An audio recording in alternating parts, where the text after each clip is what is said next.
Morning. Dobré ráno.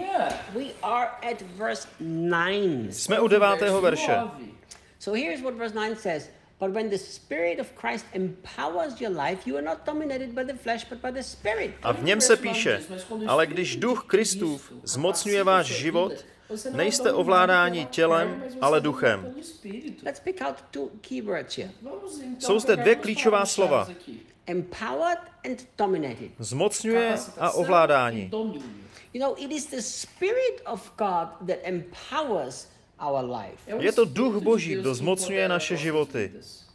And I think that if we separate these two things, we're going to be in trouble. Když oddělíme tyto dvě věci, budeme v problémech. Because a vacuum is never going to work. Vákuum nikdy nebude fungovat. So people are trying to be not dominated by the selfish nature, and that doesn't work because you're not a Buddhist, and even Buddhists can't do that. Lidé se snaží, aby nebyli ovládáni svou sobeckou přirozeností, ale to nefunguje, nejsou to buddhisté. Ani buddhisté to neumí. You know, the Bible says you take off the old man and you put on the new man. Bible říká, svlékněte starého člověka a oblékněte toho nového. So if you put your focus on not being empowered by the selfish nature, by the flesh, Pokud se budete soustředit na to, abyste nebyli ovládáni svou sobeckou přirozeností, svým tělem, not be dominated, sorry. Como se você coloca o seu foco em não ser dominado pela natureza da carne egoísta, What's left? tak co vám zůstane? The only thing that's left is that you have to struggle hard, try hard to become a good Christian. Pouze to, že se ze všech sil budete snažit být dobrým křesťanem. What a miserable life. Takový život je hrozným životem. So you have to put these two things together. You have to say, first of all, I don't want to be dominated by my selfish nature. Musíte tyto dvě věci spojit. Za prvé říci, nechci být ovládán svou sobeckou přirozeností, But it's the Spirit of Christ that empowers me to live that kind of a lifestyle. ale za druhé je tu Duch Svatý, který mě zmocňuje k tomuto životnímu stylu. If you separate these two, it will be very, very dead religious works. Pokud oddělíte tyto dvě věci, zůstane vám pouze mrtvý náboženský What život. would happen if every day we convince our hearts Co by se stalo, kdybychom každý den přesvědčili své srdce, that there is an empowerment of the Spirit of God that will take me beyond my selfish nature today? že existuje zmocnění Ducha Božího, které mě vymání z vlivu mé sobecké přirozenosti? So, look how simple this is. Podívejte se, jak jednoduché to je. Instead of saying every day, I can't live, or I'm not allowed, or I must not live by my sinful nature, Namísto toho, abyste každý den říkali, nemohu nebo nesmím žít podle své sobecké přirozenosti, you would say, I don't have to. tak řeknete, nemusím. Because there is a divine empowerment active inside of me which I V trust. mém nitru se totiž nachází nadpřirozené zmocnění, kterému důvěřuji. So the I must not be dominated by my sinful nature never works. Strategie nesmím se nechat ovládat svou sobeckou přirozeností jednoduše nefunguje. This is what works. Funguje ale toto. Jesus, I thank you so much. Ježíši, mnohokrát ti děkuji, That the finished work of the cross is real. že dokonané dílo kříže je skutečné That throughout this day there is divine empowerment available for me. a že dnešní den mám k dispozici tvé nadpřirozené zmocnění.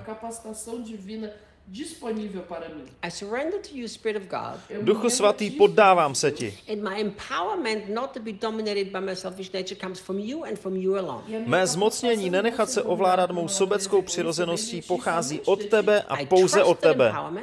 Důvěřuji tomuto zmocnění. And today will be a day of beautiful victory.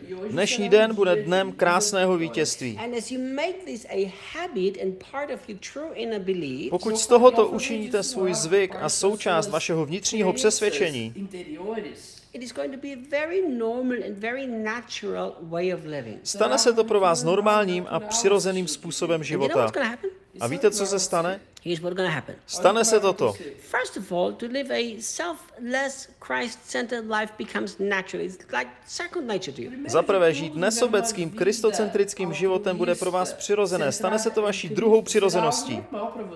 Secondly, Za druhé, if pokud you slip into a thing, an attitude, an action that is actually self-focused and self-centered, Pokud náhodou sklouznete k postoji nebo k činu, který bude sebestředný, you will immediately recognize that. okamžitě si to uvědomíte. Immediately. Okamžitě. You know why? A víte proč? Because you're developing a lifestyle of being empowered by the Spirit of God, and when you don't live empowered by Him, there will be this little nudge inside of you saying, uh-oh. Protože jste si vytvořili životní styl založený na zmocnění Duchem Svatým. A pokaždé, když takto nežijete, tak ucítíte uvnitř takové malé šťouchnutí. Ne. And instead of falling into condemnation or being the victim, A namísto toho, abyste trpěli pocitem odsouzení nebo toho, že se cítíte jako oběť, tak řeknete, sorry. Je mi to líto. Thank you for your forgiveness, Jesus. Děkuji ti za tvé odpuštění v Ježíši. A podíváte se lidem do očí a řeknete jim, je mi to líto. A jdete dál. Continua avançando. You see, true life in the Spirit is simple, it's beautiful, it's free from all that religious guilt, shame and condemnation. Skutečný život v duchu je jednoduchý a krásný. Je svobodný od veškerého náboženského odsouzení. Pavel uzavírá 9. verš tímto výrokem.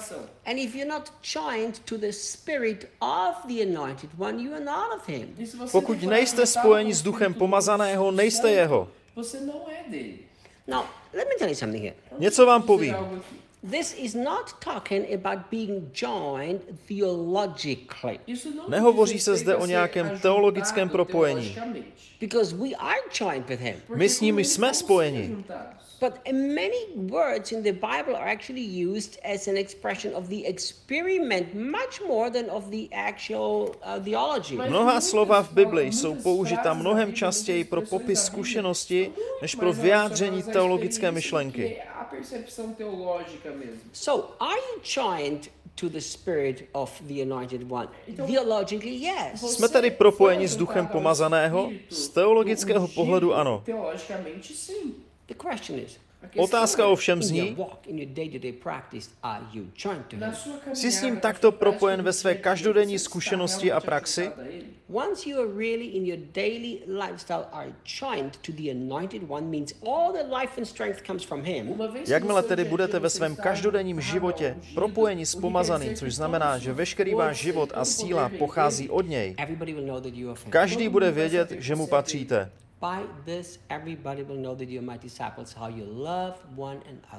Podle toho poznají, že jste moji učedníci, že se milujete navzájem. Žijme tedy podle toho a ukažme světu, že Ježíš žije ve svých dětech. Naslyšenou zítra.